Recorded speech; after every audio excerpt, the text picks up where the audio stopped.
Allahu Allahu Allahu Allah. Bismillahirrahmanirrahim.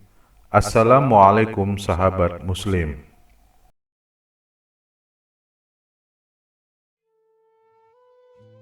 Lalu Nabi SAW bersabda, ketahuilah, ada seorang hamba yang telah diberi pilihan oleh Tuhannya untuk memimpin dunia dan seluruh perbendaharaannya, lalu masuk surga dengan bertemu dengan Tuhannya dan masuk surga pula.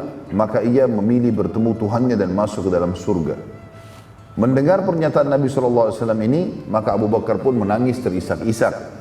Lalu berkata, kami menebus anda dengan jiwa, harta dan keluarga kami, wahai utusan Allah. Maka Nabi SAW mengatakan, kebaikan darimu wahai Abu Bakar.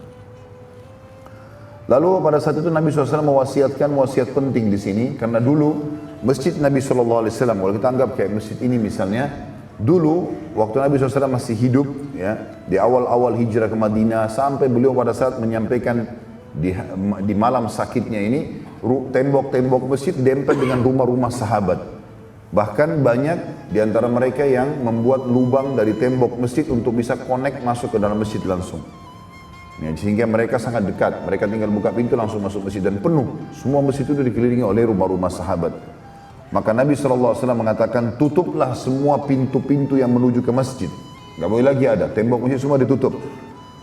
Dari rumah-rumah yang menempel dengan masjid, kecuali pintu rumahnya Abu Bakar. Semua tidak boleh lagi, kecuali rumah Abu Bakar dan rumah Nabi SAW. Karena aku tidak menemukan persahabatan yang paling setia seperti Abu Bakar. Ini dikenal dengan istilah khawkha Abu Bakar, atau kamarnya Abu Bakar. Sampai sekarang ada ya, di sebelah Babus Salam, ya, kalau teman-teman tahu Babus Salam yang ada menara warna hijau di masjid Nabi SAW, bukan kubah hijau ya, kubah hijau itu beda, itu kuburan Nabi SAW, tapi Babus Salam lawan arahnya. Di belakang Babus Salam itu adalah khawkha Abu Bakar.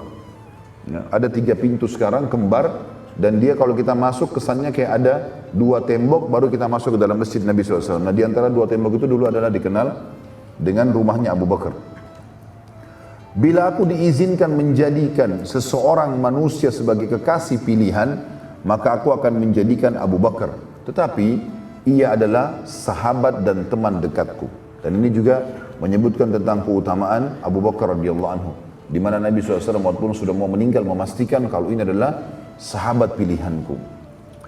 Nabi SAW lalu berbicara tentang Usama bin Zaid, seraya mengurangi sabda beliau, telah sampai kepadaku sebagian kalian mencela kedudukan Usama sebagai pemimpin perang yang telah aku pilih. Maka ketahuilah bahwa ia layak jadi pemimpin sebagaimana ayahnya menjadi pemimpin, atau Zaid bin Haritha. Nabi SAW lalu mewasiatkan kepada muslimin agar berperilaku baik kepada Ansar, orang-orang asli Madinah, seraya bersabda, berperilaku baiklah kepada kaum Ansar, karena manusia banyak yang menyimpang dari agama, sementara Ansar tidak pernah berubah. Dan ini teman-teman menandakan bahwasanya orang-orang asli Madinah yang turun-temurun sampai sekarang masih ada di Madinah, dari turunan Ansar, mereka adalah orang-orang yang berpegang teguh pada agama Nabi SAW. Dan ini keutamaan beliau. Bahkan ini tidak disebutkan kepada Quraisy, ya, yang Nabi SAW dari situ. Beliau mengatakan, berperilaku baiklah dengan Ansar, bersangka baiklah, berteman baiklah, ya, bermuamalah dengan baiklah. Karena banyak manusia menyimpang dari agama, sementara Ansar tidak akan berubah sampai hari kiamat nanti. Nabi SAW juga mewasiatkan muslimin, tentu Ansar ada 2 suku ya, Aus dan Khazraj. Dan sekarang cukup banyak pecahan suku-suku di Madinah yang dari pecahan induk ini, Aus dan Khazraj ya. Kami mengenal banyak teman-teman dari Madinah waktu kami masih mahasiswa, memang suku-suku mereka pecahan dari 2 suku ini. Dan Masya Allah memang dari akhlaknya, ya, dari pendidikan-pendidikan, jalan pendidikan, muamalahnya itu bagus sekali orang-orang ini. Nabi SAW juga mewasiatkan agar muslimin berperilaku baik dengan para wanita, seraya bersabda, aku wasiatkan dengan berbuat baik kepada para wanita, lindungi, didik, ya, kasihani dan maafkan. Itu makna daripada aku wasiatkan. Di sini maksudnya adalah ibu, istri, saudari, anak perempuan, Ini semua punya kedudukan di mata kaum muslimin. Harus dihormati, ya, dididik, dibantu, ya, dipenuhi kebutuhannya. Semuanya masuk dalam makna ini. Lalu pada saat itu Nabi SAW memasuki rumahnya. Dan beliau SAW memerintahkan agar pasukan Usama bergerak, ya, dan berkemah di luar Madinah. Dan siapa yang ingin bergabung maka ia menyusul pasukan di luar Madinah. Dan pada saat itu penyakit Nabi SAW makin parah. Dan beliau SAW selama 3 hari tidak bisa banyak bergerak. Dan tidak bisa mengimami sholat. Dan saking parahnya sakitnya Nabi SAW sampai beliau tidak bisa berbicara. Ya, hilang suaranya Nabi SAW. Saat Usama mendengarkan kejadian tersebut, ya, pasukan Usama sudah jalan. Lalu kemudian berkemah di luar kota Madinah. Tapi pada saat mendengarkan kalau Nabi SAW sakitnya makin parah, maka dia pun sempat kembali ke Madinah. Kemudian masuk ke rumah Nabi SAW dan menunjuk dan melihat ke arah Nabi SAW.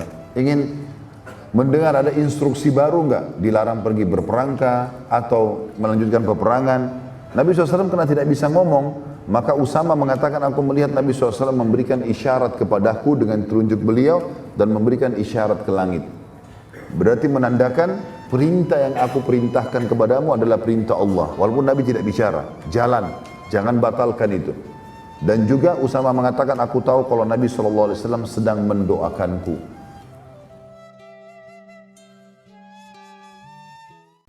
Wallahu a'lam bishawab.